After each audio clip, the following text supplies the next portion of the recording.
This is part 2 to my video the other day about how I am gay, I'm married to a woman, we're having a baby together, and this has caused a lot of controversy, a lot of chatter online, in the media, on social media, and I just want to come on here and answer the questions we get, which we get a lot of questions, so that's why there's a part 2 here, and demystify our relationship so that you can see we are, if anything, very normal in terms of our day-to-day life as a couple. We are a monogamous marriage. I have never gone outside our marriage with a man or with anyone and never would want to. And we both have that boundary of monogamy in our relationship anchoring us. And I am completely fulfilled by our marriage. This is a big question I talked a lot about in the first part, that my fulfillment comes with being with my soulmate and having a connection with her that is beyond any other connection I've ever known to be possible. Now, the big question I didn't answer was, do we have sex? And a lot of people wonder this, which I understand, because being gay,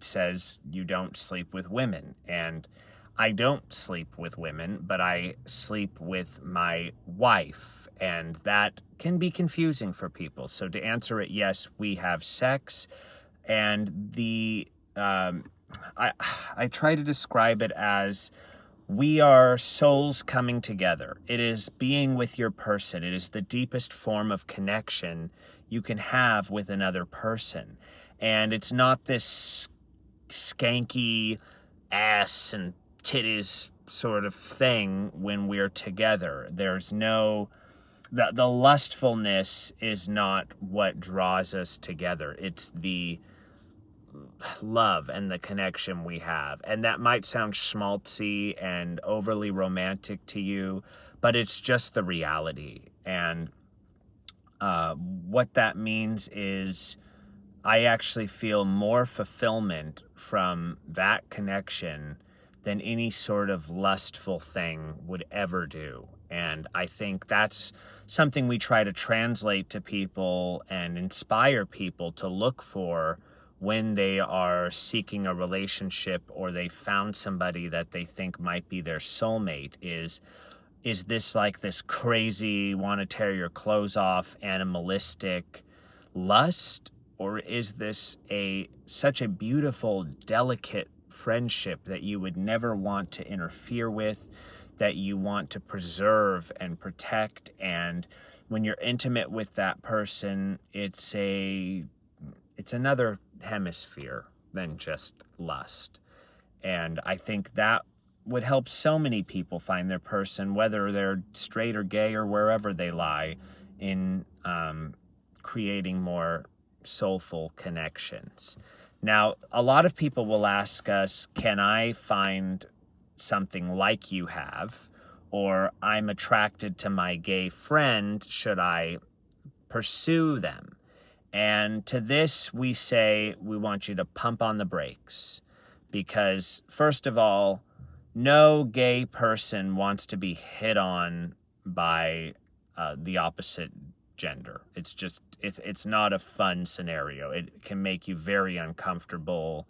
I imagine if you're straight, it would feel the same way if you were hit on by someone of the same gender. It's an awkward situation because it just goes against your honest feelings.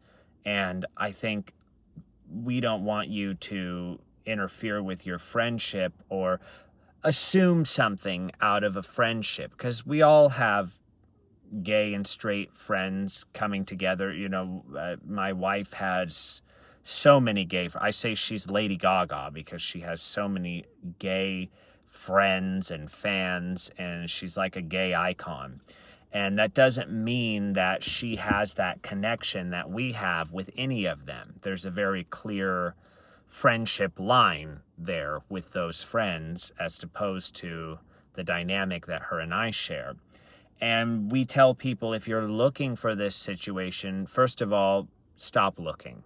Do not look for finding what we have. Instead, look for authentic connections with other human beings. And that will lead you to the person you're meant to be with more than anything else will. Because what we preach is that the package doesn't matter.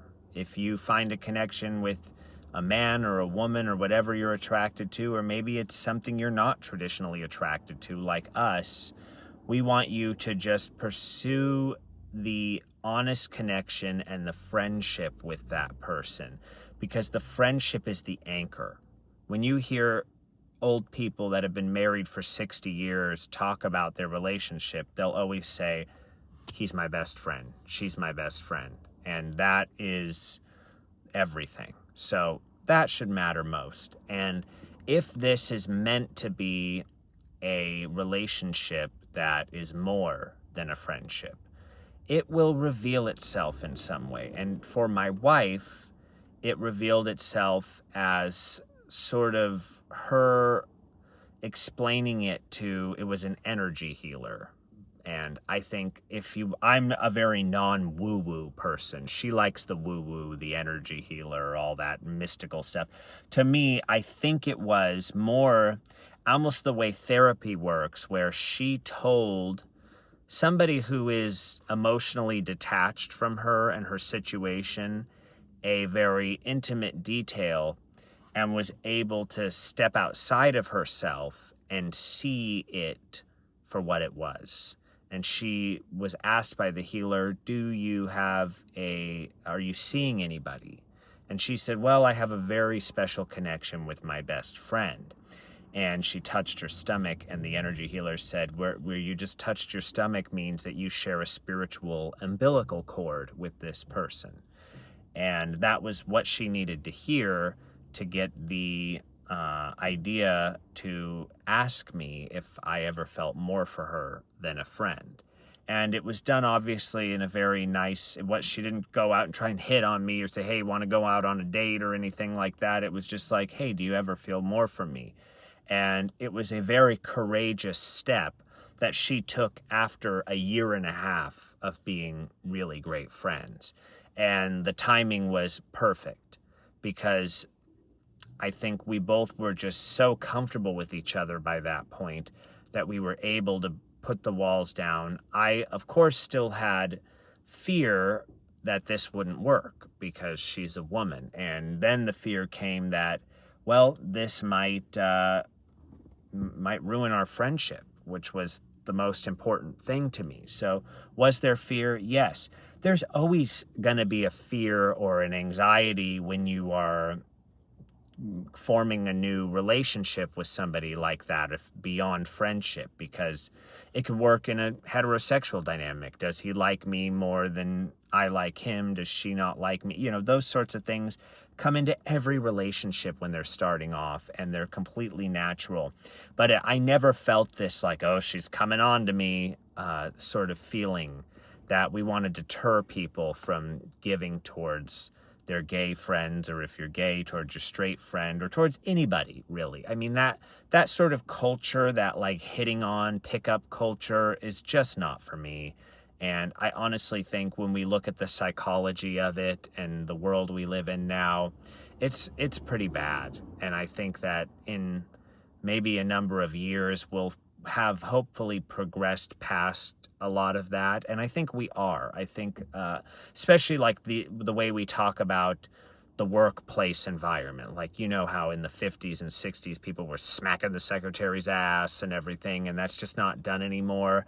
And we're sort of gaining an etiquette in our society that we once didn't have, that I hope translates into this club or bar culture. I mean, a lot of people find their person in a club or a bar, but more and more are finding them on the internet. And the internet is now the number one place to find your soulmate, and which comes with its own things. I like that too, but also it can be weird, and there's the catfishing and deception, and your internet persona isn't really you, so people are getting this false idea of you before jumping into meeting you sometimes.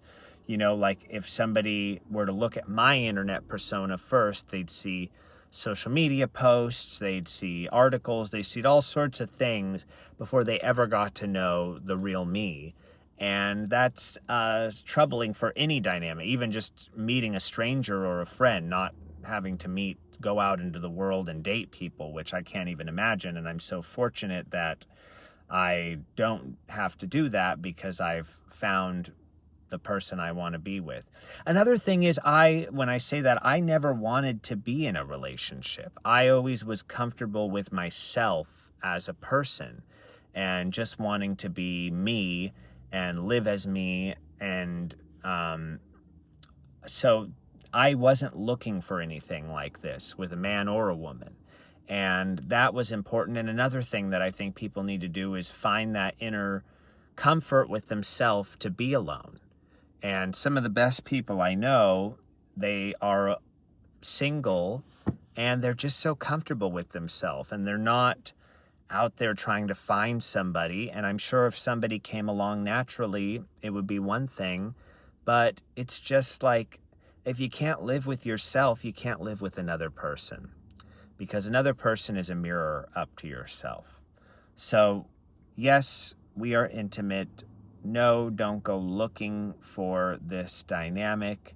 Now, people say, how can I be intimate with her and not identify as bisexual? And I answer this a lot because people really are fixated on checking the box of bisexual or putting me in that box. And the reason I say that is just because I'm not sexually attracted to women. And to me, bisexual means you are attracted to both genders or sexes. And it's just that simple. When I go out into the world, I don't see women as attractive. So that to me means I'm gay. And it is what gay means.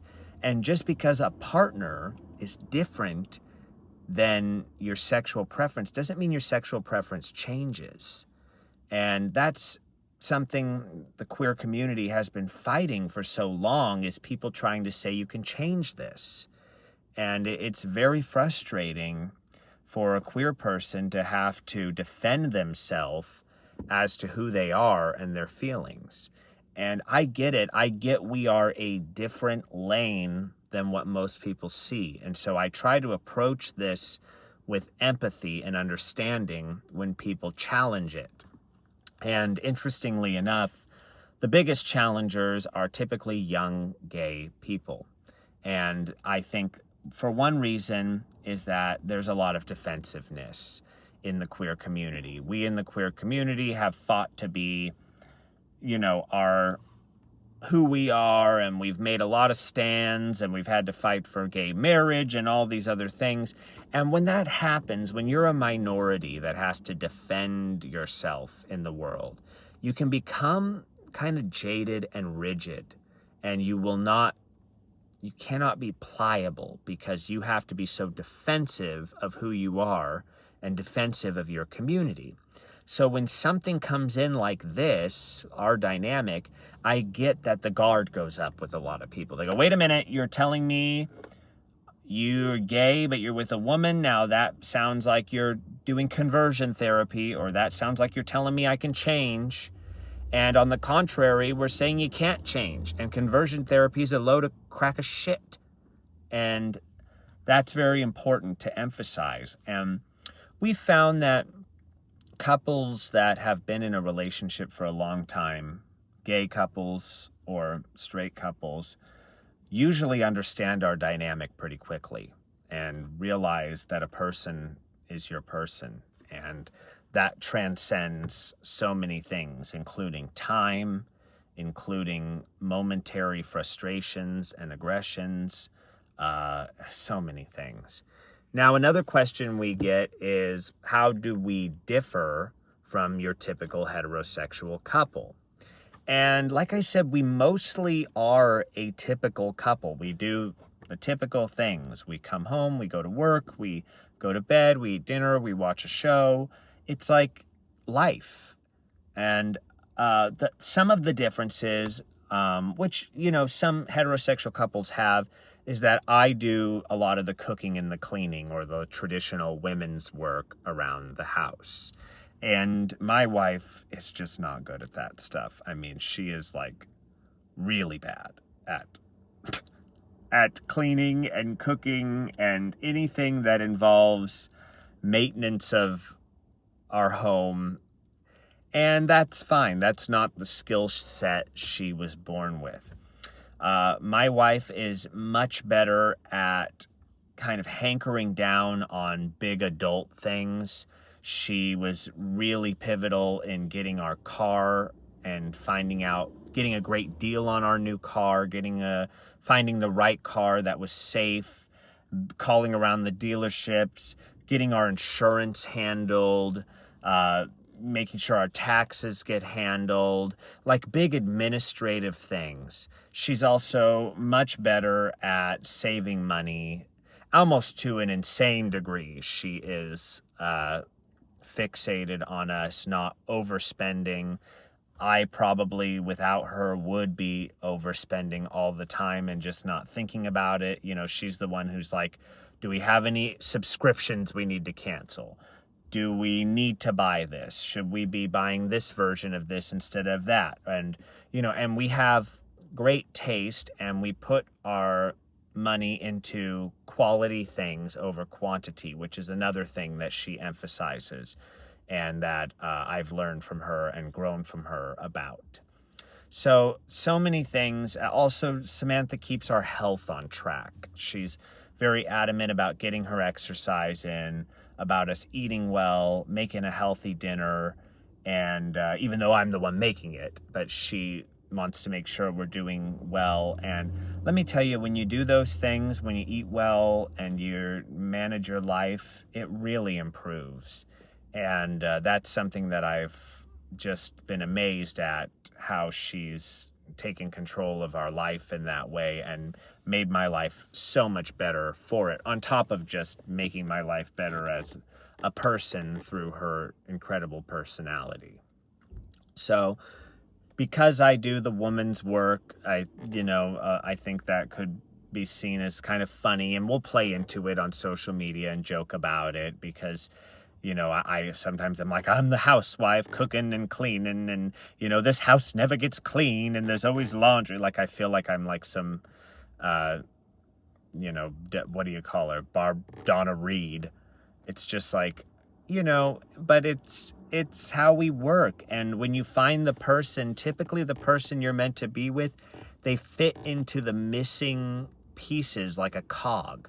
You come together and you just like, your faults and your weaknesses match something in a strength in them, and they bring out that in you, and maybe you bring out a weakness in them and make them stronger. And that's the beautiful thing. Now, there's no perfect relationship ever, and we are not perfect either. People want to know if we fight, if we have problems, and we definitely have friction and disagreements, and we have gotten a lot better at doing those. Early in our relationship, we were kind of a mess in communication and disagreements, and we've worked through those pretty incredibly. So much so that I'm amazed, actually, at how far we've come. We've been together almost a decade now, and time has a way of taking the uncomfortable situations and making you grow from them, and helping you understand the tics of the other person so that you don't set them off.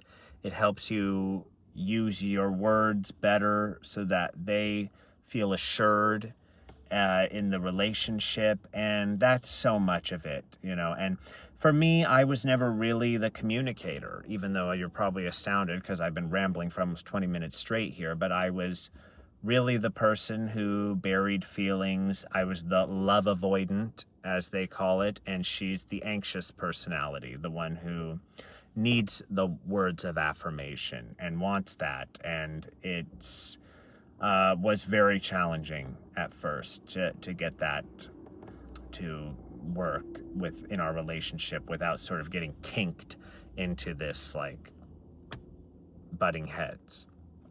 So we have really come a long way, and we're never perfect. And, every day there's probably something I do that annoys her, and I grunt at things from her, and I'm trying to just be more peaceful and accepting and say, uh,